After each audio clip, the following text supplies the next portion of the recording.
Electrocast. There's a change happening in the way we live, the way we work, the way we spend our money and make our decisions. We are evolving to be more conscious in our actions in a way that serves the world and makes it a better place. Welcome to the Ethical Evolution. The Ethical Evolution podcast is brought to you by the Ethical Change Agency. I'm Bindi, CEO and founder, and I am honoured to bring you the stories of those who create change through paying it forward and giving back. Ethical business owners and holistic healers who are determined to create collective change in the world. Once we have a change in consciousness, and through collective change, we can become one.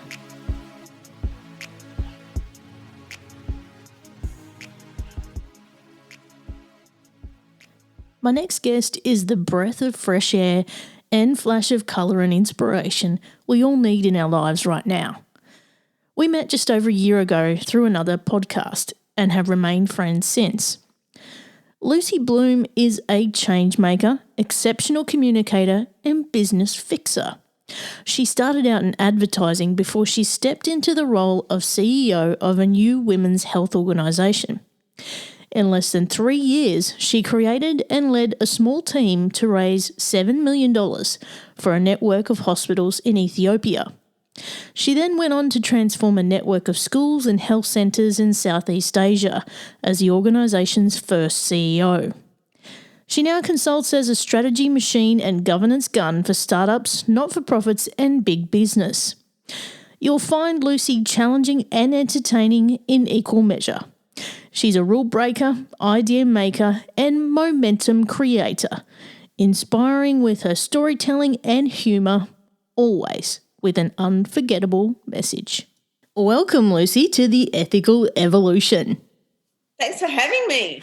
You are so welcome. Now, you and I are no strangers to a podcast, so it's so good to have you back. Now, for people who have been under a rock and have not heard of you, can you give us your background and what you do? Sure. Lucy Bloom is my name. I'll work backwards, shall I? I coach and mentor CEOs. I'm a consultant, so I call myself a business fixer. I go into, that's just my coffee machine turning off, applauding me. I go into businesses and I work out their problems and I fix them. And I consult to boards in governance, which sounds really boring, but I actually find it really fun. So I instruct boards on how not to go to jail. Before that, I'm a speaker too. So I speak at a lot of events, which are mainly on screen at the moment. So live and pre-recorded virtual events. And before that, I was the CEO of 2 international aid charities, one in Cambodia, one in Ethiopia. And before that, I ran an advertising agency for 20 years. I was the managing director, founder, creative director type person for a long, long time until I was thoroughly bored of it. Yeah, and the more I've got to know you, that you have such an incredible story, and you're just so fascinating. And don't forget, you're a fabulous collector of glasses. We've just found out as well. I like to collect interesting glasses. If you can't be beautiful, you might as well be interesting. That's it. Well, you're just both, so there you go. I still need them. Yeah, I have literally I've lost that short-term vision in 1 year, which is very rude. Great reminder that I'm not getting any younger. Oh, I also forgot I'm an author. I've written 2 books. Yes. 3, actually. And I have 3 kids. You don't do things in halves, do you? They'd be like, Mum, excuse me. Yeah, that achievement, yeah. What would you say is your mission? Oh, it cut out right as you said. What would you say is your? What is your mission? Oh, my mission. My mission is to have fun. Oh, so simple too. And that flows through everything I do. So if people have fun when they read my books, I am so happy. I don't want to preach. If I can get away with it, if I can wrap some learning in a really fun story, I'm happy with that too. But the fun is the juice for me. So I choose consulting work because it looks fun, and I work I work with people to improve their businesses, and so much of it is actually injecting fun into every level of the business, their strategic plan, the way they deal with their staff. Their marketing is usually boring as batshit and really needs some fun and personality and authenticity. I'm working with someone at the moment. It has taken me a solid week to work out what is wrong with her website. It's just so boring I could cry. There's no fun in it. And humans just love fun, partly because it triggers off fabulous hormones that make us feel good. And so it's not just a frivolous thing. It's actually an absolute must that we have fun every day. That's my mission, is to have fun. Oh, that love would be it. a life well lived if I had a ball. I think, yeah. I think that is such a good, thing to weave into everything you do, because it just frees you up, and I think you're more productive and you achieve more when you have fun and you actually want to do more. And you bounce out of bed in the morning. Imagine waking up in the morning and dreading the grind of the day, just utterly dreading it. Like, we've all got massive challenges, especially at the moment. Everyone has challenges to face, and everyone has to do stuff they don't want to do. There's plenty of that, and me included. But if it's all wrapped in fun, or if there's fun at the start of your day, or you've got fun at the end of the day. Like last night, I don't know what came over me, but I did a self-defense type boxing class. I saw that. Fun. They had these huge blue glow-in-the-dark balls, and you just went in there and beat the shit out of them. It was really fun. That looked incredible. I'm not sure why I did that, but I'm going to go back and do it again. And then they spray everything with disinfectant and you go again. Hilarious. So good. And the instructor was very handsome. Oh, so that helps. I think that might be why.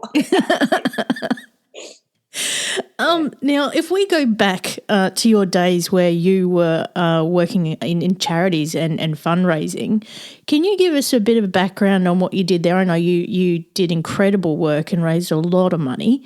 Can you give us a bit of background on that? Sure. To mention fun again, I think one of the reasons why I was so successful as a fundraiser was I made sure it was fun. Fun for donors. So people don't expect a charity to pay out on the founder, for example, or to tease the donor, to have fun with the recipients.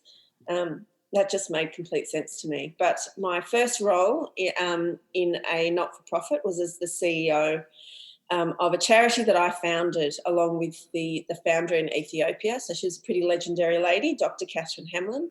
She died in March 2020. At the age of 95 or 6. Wow. She's such an awesome lady. And we created that entity together, and over the following 3 years we raised $3 million. And before I came along, her work was mainly marketed through faith networks. I don't know who decided that only churchies would like to support her kind of work. She was a strong Christian, but I had this hunch that non-Christians would dig it too, and I was right. So I pushed it out of church networks. Other than church networks, Catherine had a really gorgeous book that sold a lot of copies, and that created a lot of awareness of her work. So I guess I harnessed that awareness and turned it into dollars as much as I could. So that was I loved that role. I loved working for Catherine. I'd been travelling to and from Ethiopia for 8 years, visiting Catherine and as a volunteer, really, photographer, before I became CEO. And to be honest, being a CEO is a lot less fun than being a photographer. Yeah. Because photography, you just rock up and do your own thing and you answer to nobody. And as a CEO, there's a board of directors who you answer to and a bunch of stakeholders and sometimes some very grumpy donors. In general, it's amazing people. I got to build the team. I adored the staff in Ethiopia. I loved the patients. And the volunteer army that we built in Australia were just the bomb. They were the best. So I loved that role, and I think it attracted wonderful people because it was fun. Yeah. And it was a pretty harrowing thing that we were doing, curing women with catastrophic childbirth injuries. These stories are heartbreaking. And very quickly I realised that if we focused on the heartbreak for too long, we'd all get compassion fatigue, me included, staff, everyone. You can't be neck deep in that stuff all day because it just doesn't hit home. And so just for self-preservation, I think I started bringing in much more fun stories, stories about the staff, even the patients, that were fun and engaging and interesting, not so harrowing. And the relief to do that sat so well with me, I realised it would sit well with donors as well. So I made sure there was a huge mix, that we didn't always hit them with the tough stories. Then I went on to work for an organisation in Cambodia. And what Cambodia taught me was that I really missed Ethiopia. Cambodia is a very different place. There are more NGOs than poor people, to be honest. It's a very NGO-driven country these days. It's been 40 years or more since Pol Pot destroyed that country and executed anyone with an education. And there's enormous generational trauma, and there is still that desperate fear of education, because when Pol Pot marched through, education was a death sentence. And so there's still that desperate fear of education. So it's really tough working with a population that would prefer not to be educated. And there's just so many NGOs, they're all fighting with each other, which was not the case in Ethiopia. The NGOs all loved each other, worked together, welcomed expats, just, oh, yes, another one, please, come and help. Cambodia, not so much. So I found Cambodia a lot less fun.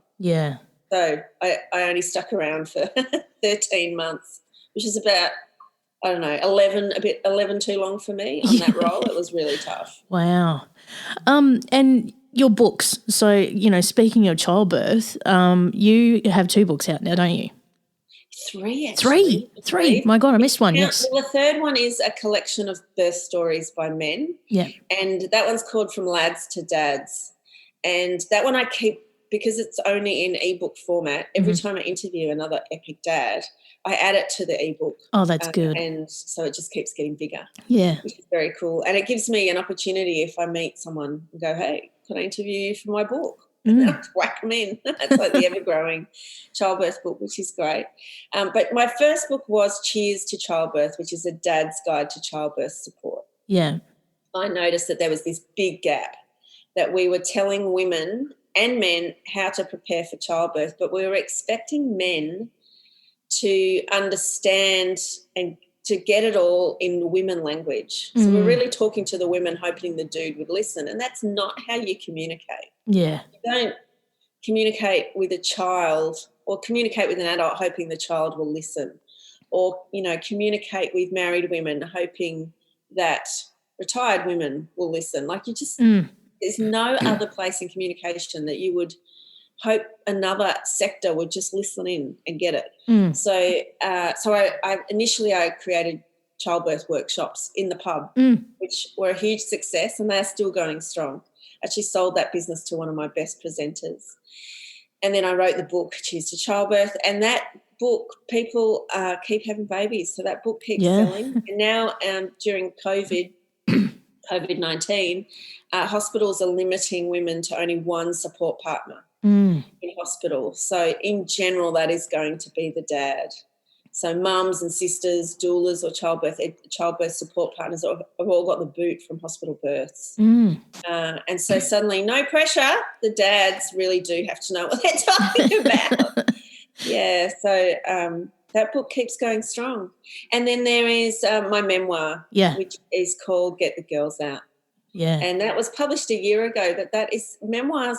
My publisher warned me. They said memoirs are a slow burn and they keep selling for years. So don't worry if it doesn't sell like mad in the first month. And lucky for me, they never tell me how many books I've sold. So I just blindly trot on thinking it's a bestseller. Let's just go with that, shall we? I get a lot of amazing reviews. It makes my day when I see a new review. For Get the Girls Out, and it is it has really, really knocked my socks off. What effect that book has had on people. I thought I would just be telling my story. I met someone who said to me, just write the stories you want to leave for the people you love. best advice for a memoirist in the whole wide world, because I was trying to write a sort of technical business book. I thought I was really clever and, I'd learned so much. And that was killing me because I felt like a massive wanker trying to write this technical business book when I'm a lady with pink hair who has an awful lot of fun. I've learnt a lot, can share a lot, but, am I a technical business writer? No, I'm not. I've discovered. So she gave me this awesome advice, and that just changed the way I wrote and was perfect. So I thought I was just writing these really cool stories for the people I love and everyone else could have a read. But since it's been published, the reviews and a lot of the personal emails and notes I get from people is about how it has made them look at their own lives. I never imagined it would have that introspective ability, which is so wonderful. But it's made people look at their own lives and inspired them to take new steps, do new things, chock their life up with more fun and have a go. So when anyone asks me what is the main theme of that book, I've had to think on that. It's taken me a while. It's about having a red hot go. Yeah. Just have a go. You want to launch that business? What are you waiting for? No one cares. Honestly, most people worry about giving something a crack and they might fail. So what? At least Who you had cares to if you fail? Yeah, yeah. And honestly, if there are people who do care, they have really little brains and we don't really care what they think. Exactly. I would say it's a Brené Brown quote. She says, you get 1 square inch of paper on which to write the names of the people whose opinions matter to you. And I have really big handwriting, so there's only 2 or 3 names on my piece of paper. So those ones matter, and I often run my crazy ideas past those people. There's actually I booted my mum off my square inch of paper. She's 80 and she's I've noticed in the last couple of years she's become more fearful than she's ever been. She's a little more anxious than is her usual character. Yeah. So she'll see the problem in things, whereas in the past she'd say, "Oh, you can do anything, Lucy." Now she's like, "Oh, I don't know about that." So I've had to boot her off my little committee. So I'm just so delighted that book has made people itchy to do their own awesome stuff. And I get these amazing emails. Lucy, I was halfway through a PhD in something, I had parked it and now I'm back at it. Or Lucy, I've decided to become a librarian because of your book. Or all sorts of things. So unreal, so fabulous. Can't wait in 10 years' time. People will have achieved some of the things that they didn't think they could do. Yeah. And that really excites me. Yeah, and what I've seen from you is you don't hold back. Like if you're after something, you'll just go for it, and you recommend others to do the same. And I think a lot of us, we get stuck in our head and we'll overanalyze and we'll get tall poppy syndrome and we'll get, imposter syndrome, all these kind of things going on, and we'll just get into such a spiral that we just do nothing. And I think it's super important. And also a lot of people think they have to wait till they're ready. Yeah. And how boring. I actually say this to women a lot. Women think they have to be qualified to do everything. Oh, I want to start a board career. I better go and do some board qualifications. Well, women are the most highly qualified board members. Men just ask a mate and go, you got a board position? I'll be there. Yeah. Women go and spend 10 grand on the qualifications. They're overqualified. And you know what happens then? It's the woman on the board who actually knows what she's talking about, and then they call her a nag because there's someone going, actually, that would be non-compliant. So I, especially to women, I say, don't feel like you need to rush off and get qualified because the dudes aren't. Go and apply for those things. Men apply for things that are wildly out of their league. Absolutely. Do it. Go and apply for things out of your league. Apply 10 times a week for the things that you are not quite qualified for. Surprise yourself. And also perfection. Perfection is the death of fabulous. Oh, yeah. And people think, oh, God, it has to be perfect before we go live, or before I launch, or before I tell anyone, before I do some testing. Testing is great, but go live and then test while you're at it. Yeah.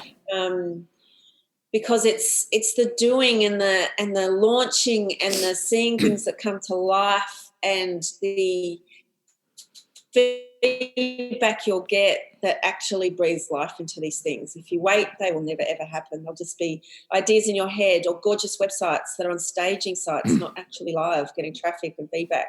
Can't A/B test something. It's a staging site. So, yeah, I say go, go, go. I'm actually coaching someone at the moment who wants to be a life coach. And I said exactly this to him. He said, I should probably get qualifications. And I looked it up for him, and he could spend 18 months full-time, or he could just dive in and go. I remember when I trained as a doula on our very first day of training, this gorgeous woman, Denise Love, she said, you are officially a doula already. You need to start attending births.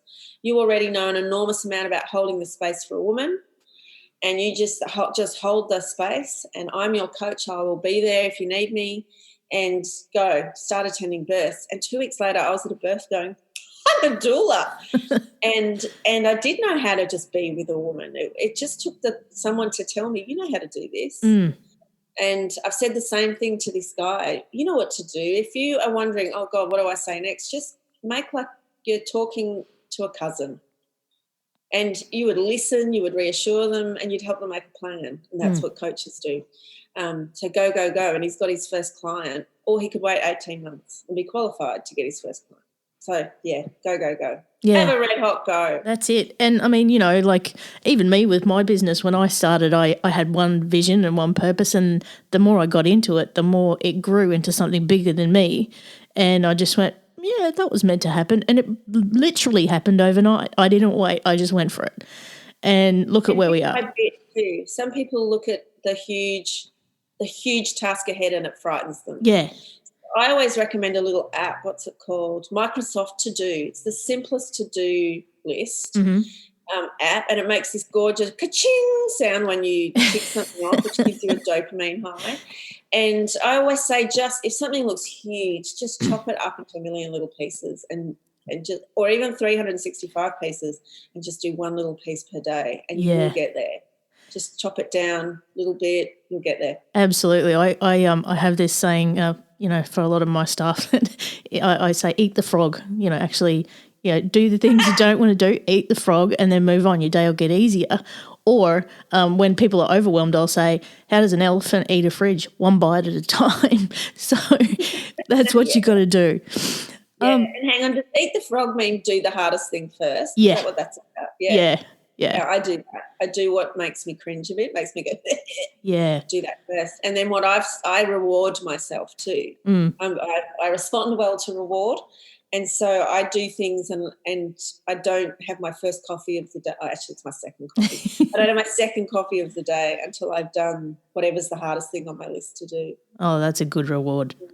Yeah. Now, what would you say has been your biggest challenge in the work that you do, and how have you overcome it? Biggest challenge? Probably the biggest challenge is getting people with narrow-minded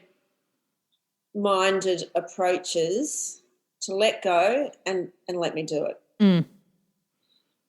That's been the biggest challenge. It's once I've been given the reins, we're off and running, and I know how to communicate really tricky communication pieces for mass appeal. I know how to get broad-minded people on board easy. Little narrow-minded folk who can only see a risk profile or think that giving a lady with pink hair and a loud laugh the reins is a scary move. So those sorts of people I often can't get on board because they come from a background that's driven by fear. And so people who lead with fear don't succeed. I always say if I'm sitting before a board and they're trying to decide whether they implement my strategy or hire me to even do the strategy, I always say I'm not a business as usual kind of lady. So you do not hire me for business as usual. You hire me if you want rapid growth or rapid change, to embrace something rapid and new and radical. If you want me to babysit your staff, you're wasting my time, your money. So that usually clears things up. But that's my biggest challenge is if, say, a board has a number of people who go, yes, this this chick will do this for us. And then there are a number of other people who sat – usually I can spot them a mile off. They sat on that board for 15 years. Yep. And change scares them. Most people want things to stay the same but just get better. Yeah. Whilst staying identically the same. So, it takes brave people to embrace change, and sometimes I find it hard to be the one. My biggest challenge is trying to convert those little narrow folk. Yeah. So I'm going to ask you this one. Can you define what being ethical means to you?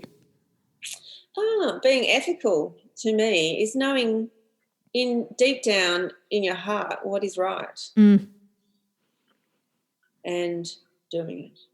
Yes. I was in a job once where, and I have to be really careful that I don't identify that job because I signed a big non-disclosure do the lucky when I left. But I was in a role that made me feel really dirty. By the time I left there, I needed a big scrub. Unethical, very, very sketchy business going on there. And part of the reason why I took that particular role was that I thought I could be the leader that cleans up that situation or those situations or all those inherent issues. But when it comes from the top down, which is beyond me, above me, when that comes from the top down, you become the meat and the sandwich between an unethical ownership or leadership and everything that I was responsible for. And I can't be that big a piece of meat in the ethical sandwich. So I learnt from that you if the people you report to, work for, the people who pay your bills, the people who hire you don't have the same values as you, you are screwed. You're never going to be able to filter that off from the business. It will always run through the business. So by the time I left there, I felt really dirty. I needed a good dunk in the ocean. Yeah, so to me, being ethical is knowing what is right and doing it, even if it's hard. Yeah. It's the right thing. I always say this, as a CEO, this is one of my parenting philosophies too. I'm here to make the right decision, not the popular decision. Say that to my kids all the time. and that is CEO life. Yeah. I made some very unpopular decisions in both my CEO roles, but I knew they were the right thing for the people that we were working for. So in Cambodia, for example, I cancelled our volunteer program. So there were a lot of well-meaning, lovely white folk who were really, really irritated with me that the volunteer program was cancelled. But it wasn't the right thing to do for the locals. We were shipping these white folk in, rich white folk. They come to Cambodia, they get sick straight away, they drink too much, they don't speak the local language. So then all the recipients, the people we work with, the residents, the kids, whoever, they're having to speak English for these blow-ins. By week 3, they're missing home. Week 4, they do their shopping and they go home. So they weren't they weren't valuable to the organisation. So I changed it to a mentoring program. And it was very skills specific. So people could come to us and say, okay, I have a particular skill. They had to go for a minimum of 3 months and they had to pay their own way, pay all their expenses to go. And they had to fundraise. So I turned it from volunteerism, which is basically what it was when I inherited the business, to a self-funded long-term mentoring, and it completely changed things. But it also knocked out all those well-meaning, school leavers and stuff. And we were just babysitting them, pain in the ass. But yes, making those unpopular decisions is sometimes the ethical thing to do. And you just grow thick skin, because some people – I got some really hairy phone calls from monstrous bogans who had gone every year. Yeah. And that was, it's my annual leave. I come to Cambodia and I let the fishies suck the dead skin off my feet, the mainstream of Siem Reap. And I teach English really badly during the day, and you've ruined my holiday. God. Just grow thick skin. That's what the ethical is to me. Now, I got to ask you, I know in these times with COVID, it's changing day to day, but I'm interested to know what your future plans are. Me too. Yeah, me too. The only thing that's because I have 5 or 6 income streams, as every business should have. And the only income stream of mine that I truly don't know what's going to happen with is my speaking work. Because live events are so up in the air at the moment. Who knows what's going to happen with live events?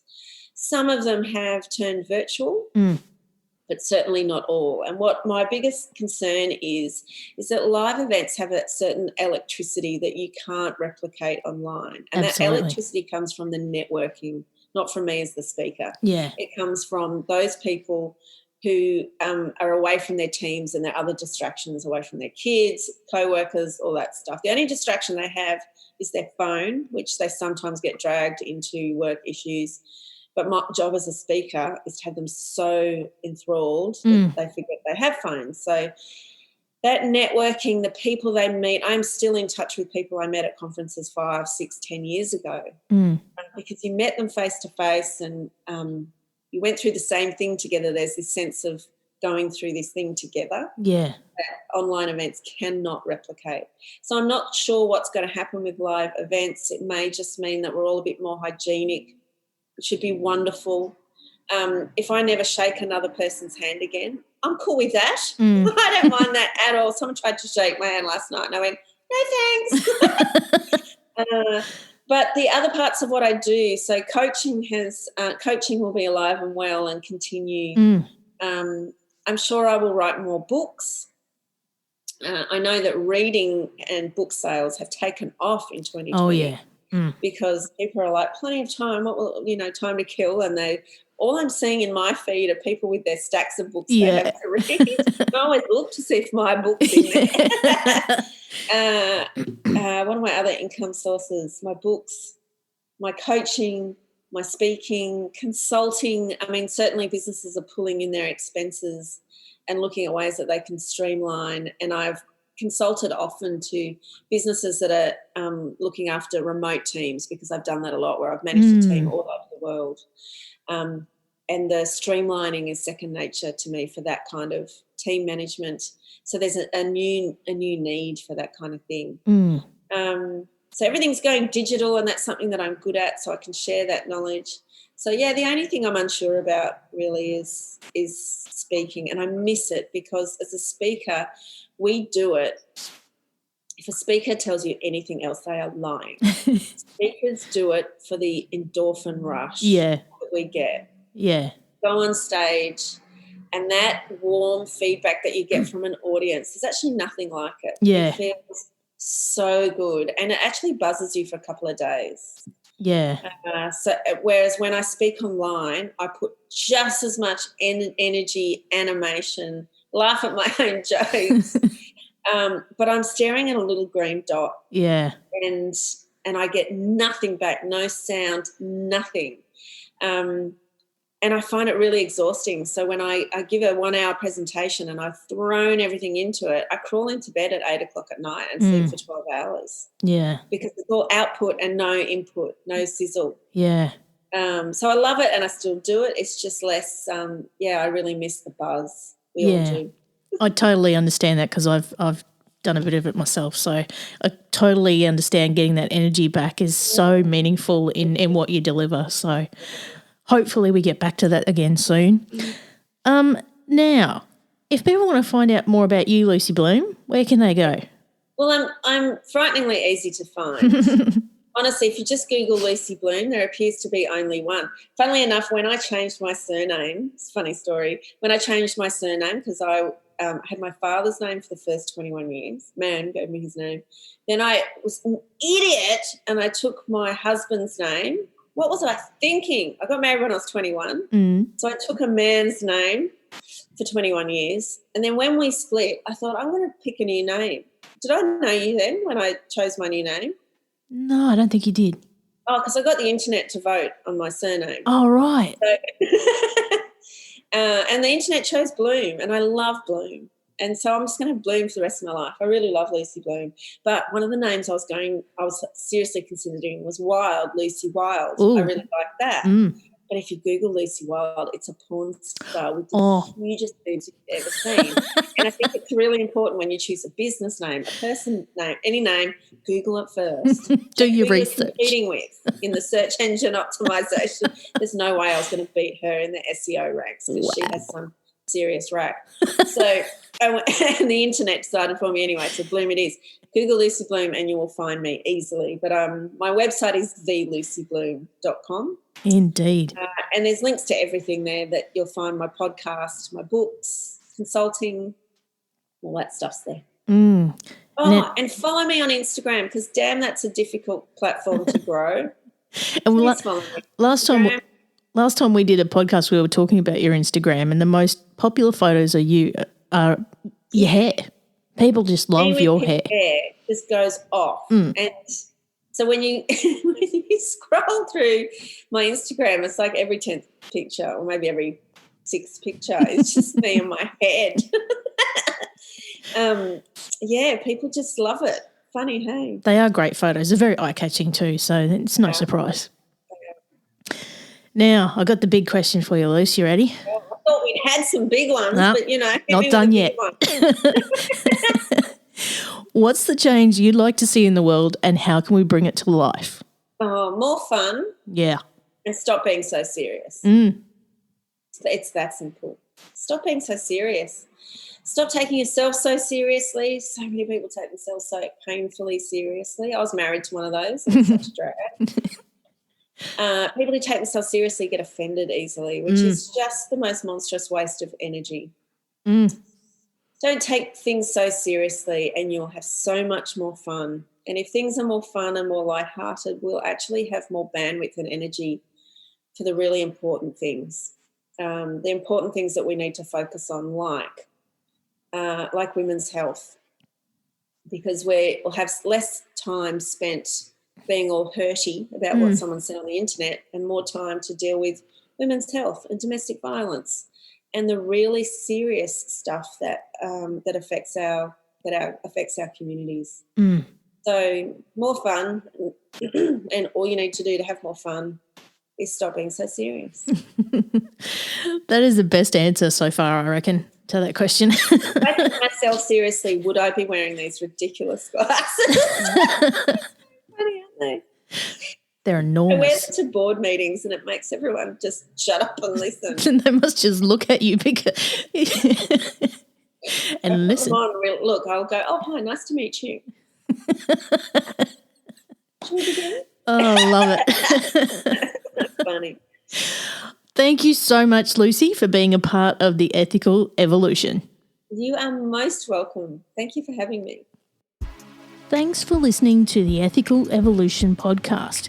If you're an ethical business owner, change maker, or holistic healer who's determined to make a change in the world and you need support to spread your message, visit ethicalchangeagency.com to collaborate.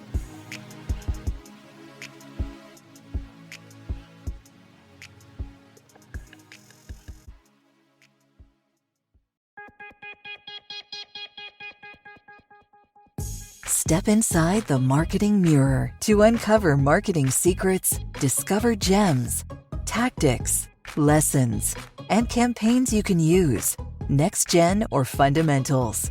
Grab the marketing magic to improve your marketing and win more business.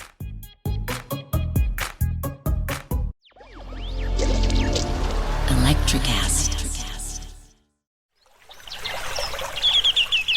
Are you passionate about saving the planet for future generations? Do you want to learn how to do it?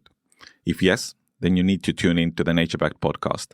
It's a talk show covering the changing world around us, from renewable energy, sustainable agriculture, circular economy, to ESG and social innovation. Don't miss this opportunity to discover how you can join the movement and make a difference.